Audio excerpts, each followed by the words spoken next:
into day 2 of searching for Brooklyn apartments. This day was a little bit different than day 1 because my partner Bleace came with me, and he had a lot going on with work throughout the entire journey, so sometimes I would have to go by myself, other times he was able to go with me. It was a tough position to be in because I was working a lot. Even though I was able to work remote, there were moments where apartment viewings were only happening on weekends. I work weekends, they're really busy days for me.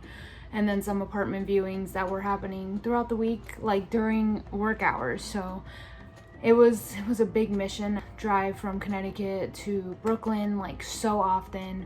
Every single time I tried to go down there, I tried to see like maybe 2 or 3 places in one day, so that way at least I know I was getting the tolls, gas, time, everything's worth. So day 2, we had 2 apartments to view. I actually did not get videos of either of these apartments, and there's a reason. It was a bit chaotic. The first place that we got to, it was about $24.50. And from the pictures, it looked pretty modern. It was on the 2nd floor, you know, not too many stairs up. There's a shared backyard, a shared rooftop, laundry and building. There was a fire escape like right outside with a huge window that I believe was west facing, so you get a nice sunset and everything. And I was honestly assuming that from the looks of the pictures that it was gonna be kind of like facing towards another building or just somewhere kind of quiet. But when we got there, it was actually on a really busy road. Like cars constantly passed by, and we were already living in a street similar to that. Constant cars, honking, ambulances, police cars, like constant noise that we did not really want to be a part of again. And then when we got in there, they were actually like cleaning and fixing and like setting up the apartment, so it looked nothing like the pictures. I couldn't even go inside the bathroom because there was someone in there like organizing it. Things were everywhere, so it was kind of hard to even picture our lives there. I think once again this place had a very small closet, like not a lot of storage, and overall we were just not with it. Like the area and everything and how far away it was to walk on the subway, it just seemed like it was just not worth that price point. And yeah, I didn't love it. So after that we went to a cafe, and I found it online. Like every place that we went to that I knew we were gonna wait an hour or two, especially if I had my work laptop, I was like, I need to be somewhere with Wi-Fi. This place was actually like pretty cool, like super grungy, edgy, artsy. The coffee I got was really good. I think it was just cold brew with oat milk and hazelnut, but it was on point. We were laughing because Bleace got some coconut latte drink, but they put LaCroix in it, and he was like, what the hell? Like, we don't like carbonated drinks at all. So yeah, that seemed like the most hipster thing ever. Very odd. But anyways, yeah, we stayed there for a while because the place that we were gonna see next was right next door. And this place, again, I didn't take videos just because when we got there, and I'll tell you the preface of what happened before we even looked at the place, but they didn't have the electricity set up because it had been on the market for so long that it was just dark. Like there was nothing to see. When I originally saw this place on Street Easy, I thought, and the way they worded it made it seem like it was bedroom, living room, kitchen on one floor, and that there was kind of like a studio with the spiral staircase on the bottom, which would have been so iconic for like to have an artist studio in your home. Because here it's either your studio is just in your apartment, in your bedroom or your living room, or you have to rent out a studio, and it's like so expensive. You basically have 2 rents a month. So I was like shooketh, and I saw the spiral staircase, and like a lot of like my childhood dreams was like owning an apartment with the spiral staircase. So I was like, oh, let's do this. But of course, the first red flag should have been, why has it been on the market for almost a month? Because when a place is really good, it goes quick here. Like you have to be quick with it, which is why I had all my paperwork ready to go. Any place that I saw, if I liked it, I knew I was gonna be applying right away. So we waited for a bit because the realtor was running late. So we walked around the neighborhood just to get the feel, and the neighborhood was cool. Like the people were nice. There was a little community garden. Like it was super dope.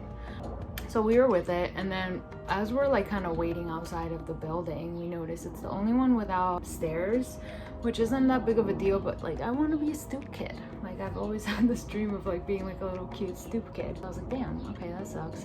And then the apartment itself was on the first floor. The windows were directly like on the street, which wasn't a busy street, just never really like being right on the street. So that was one thing. And then this guy started like hinting at us to come over to his car. First I was like, you know, if Bleace wouldn't have been with me, I wouldn't have gone, because that's just an automatic no for me. But I was like, Bleace, look, and I was like, that guy's calling us over there. So we were both like, okay. Like we went over there, and he was basically warning us to not rent that place out. I guess he used to be a super in that building, and since it's the basement is the bedroom technically, he said it floods all the time. And I did see some of that kind of nature in the reviews, because I looked at Open Igloo for all the buildings that I saw to see if there was any reviews.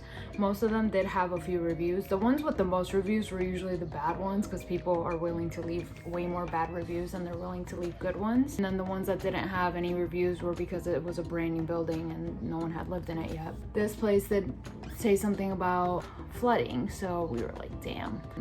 I was like, let's just see it anyways, just because the realtor's on their way, they're almost here. But obviously immediately it was a no from us. And then going in there and just seeing how tiny it was, like it was literally like basically the kitchen, technically a living room, but really was just enough to maybe put a dining table. And then the downstairs with the spiral staircase is the bedroom, and it had, you know, a nice bathroom and a closet, but it just felt like, oh, that'd be kind of depressing down there in the darkness. I don't really like a bedroom without a window at all. Of course, like being in New York, if you're on a basement or first floor, there's always a risk of more rodents. That was the last place we saw, and then we headed back home. And yeah, I'll take you along with the rest of the journey, but just kind of wanted to preface why there was no videos these two places, and this day was kind of a fail.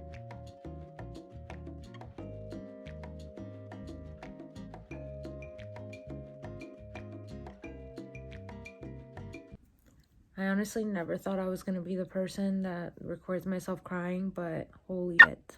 I don't know if I'll ever post this, but it's never enough. Like, I feel like, I don't know if it's just my generation or this might just be personal, but I just feel like we work our asses off and it's just never enough. Can't get enough, because everything is against you. Everything is here to exploit. And it's just never enough. I feel like I work so damn hard and I've climbed the corporate ladder just to still not even get something decent. And this was after I had already had to cancel on one realtor because I went on Open Igloo and saw the reviews for this place that I thought was going to be super cool. It was only a block away from the subway. That's awesome. And then I go on Open Igloo and the reviews were so scary. People were like, do not live here. Like, run as fast as you possibly can. And the landlord is like awful. Their heater goes out, their hot water goes out, they don't do anything. There's like drug addicts outside, homeless people outside. It's just not safe and all this stuff. And it's just, oh my God. So I went to the last place, which in the pictures is like, okay, it looks like it's on the first floor, like it has a nice neighborhood. Everything is made to seem like it looks okay online, and it's just like a disaster. Like, those were two places today that people were basically like, run. Do not live here. Very draining.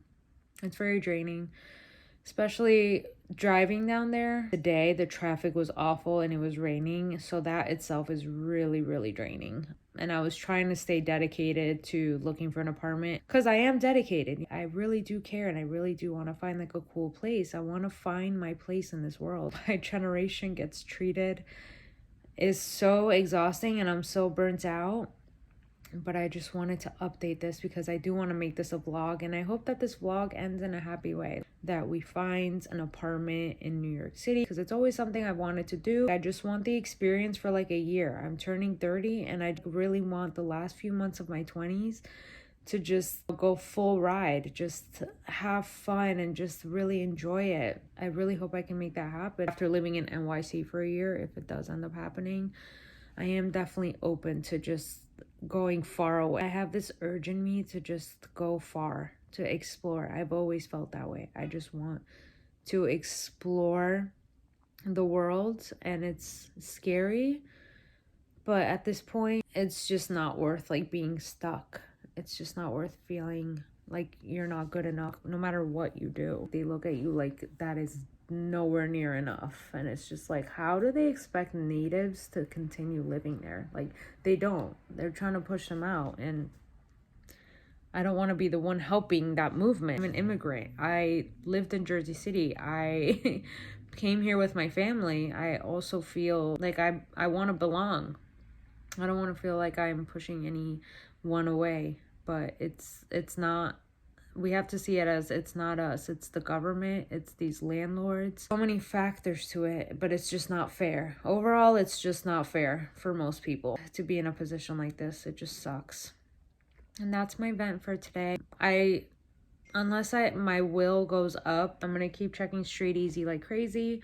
Be saving places, but the more I go, the more I learn, and the more areas I know to avoid or know if they're good. So yeah, hopefully it has a happy ending. It's definitely not easy unless you're just rich or have like rich family members that are willing to sign for you. It is not easy for anyone, even someone with a pretty high salary. That's the update for today. Let's just hope it gets better. It feels good to just talk it out. And yeah, I'll see you the next time I go down there.